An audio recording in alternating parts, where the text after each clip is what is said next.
Hey guys, and welcome back to this channel. In this video I'll be showing you guys how you can create this scary looking shadow figure in CapCut PC. So copy and paste your video, go to cutout and select the auto cutout.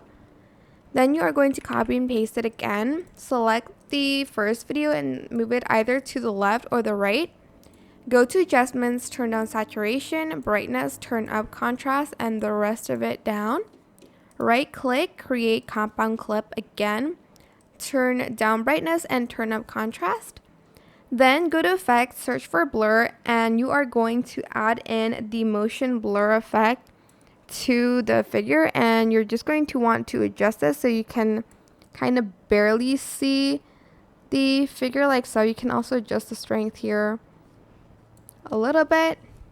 You can have it like move a little, but you'll need like keyframes for that.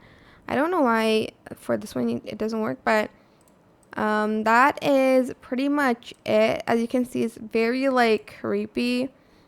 If you want, I guess you can move it around like here in basic, where you select the keyframe here and like move it from side to side, maybe like so. Then like have it here, then like have it there again, and so forth. But yeah, that is it. I hope this tutorial is helpful for you guys. Don't forget to like, comment, share. Also subscribe to this channel if you haven't done that already. If you have any more questions, just leave it in the comment section down below. I will try my best to answer them all for you guys. And if you found this video helpful, please click the thanks button above the description box down below. Thank you so much for watching. Bye!